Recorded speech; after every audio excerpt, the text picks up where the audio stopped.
দুইটা আসলে আমার মনে হয় একই প্রশ্ন। যে কথাটা বলা হয়েছে যে জনগণ এবং সংসদের প্রয়োজনীয়, আমার মনে হয় না এই যে আমাদের যে সংস্কারের কথা আমরা বলছি এটা ছিল এক দফারই অংশ।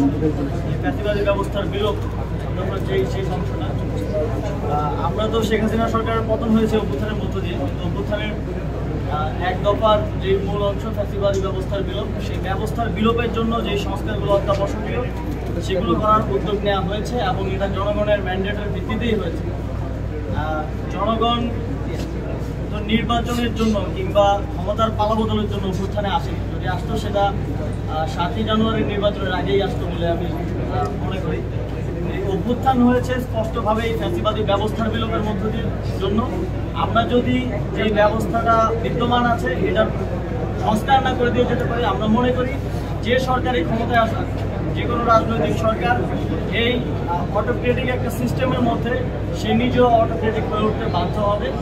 সে কারণে আমরা মনে করি এই সংস্কারটা অত্যাবশ্যকীয় এবং দেশের জনগণ যেভাবে দেশকে করতে চাইবে, দেশ পুনর্গঠনের সংস্কারের যে প্রস্তাবনা মানুষের মধ্য থেকে উঠে আসবে সেটার বাস্তবায়ন করাটাই আমাদের দায়িত্ব হবে। এবং রাজনৈতিক দলের ব্যাপারে যে রিউমার বা কথাবার্তা শোনা যাচ্ছে বা অনেকেই শুনতে চাচ্ছে আমাদের থেকে, এটা আমরা এর আগেও স্পষ্টভাবে বলেছি, এখনই রাজনৈতিক দল খোলার কোনো অভিপ্রায় আমাদের নেই এবং এই অন্তর্বর্তীকালীন সরকারে যারা আছেন কারোই ক্ষমতার অভিলাষ নেই।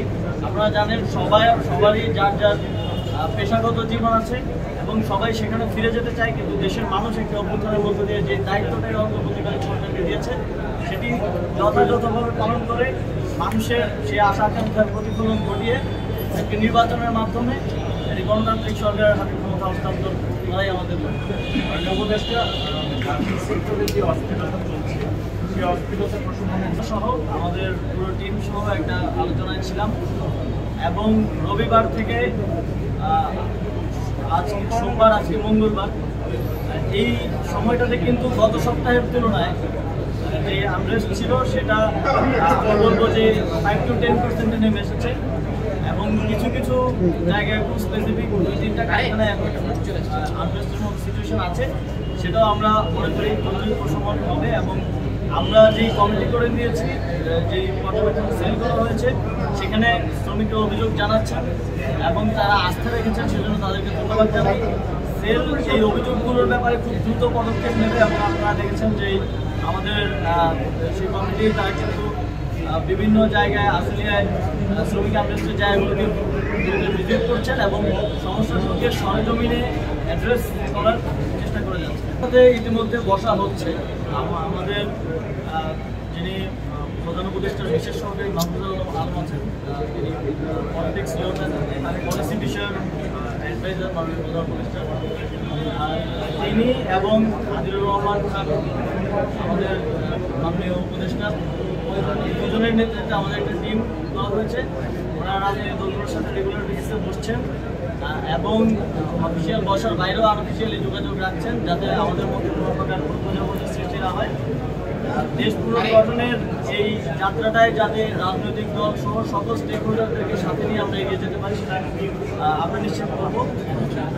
হ্যাঁ, এখন একটা জিনিস একটু স্পষ্টভাবে আপনাদের বোঝা দরকার, আমরা ছাত্র জনতা এই অভ্যুত্থানের পক্ষ থেকে যারা সরকারে এসেছি, আমি এবং মাননীয় উপদেষ্টা মোহাম্মদ নাহিদ ইসলাম, আমরা সরকারে আমাদের যে দায়িত্ব সেটি পালন করছি এবং যারা এই অভ্যুত্থানের ছাত্রদের পক্ষ থেকে নেতৃত্ব দিয়েছেন এবং শুরু করেছেন, তারা মনে করছেন যে দেশের যেই দেশ পুনর্গঠনের যে লড়াইটা আমাদের সামনে আছে, সেই লড়াইয়ে দেশের জনগণের যে আশা আকাঙ্ক্ষার প্রতিফলন ঘটাতে হলে তো জনগণের কথাগুলো শুনতে হবে।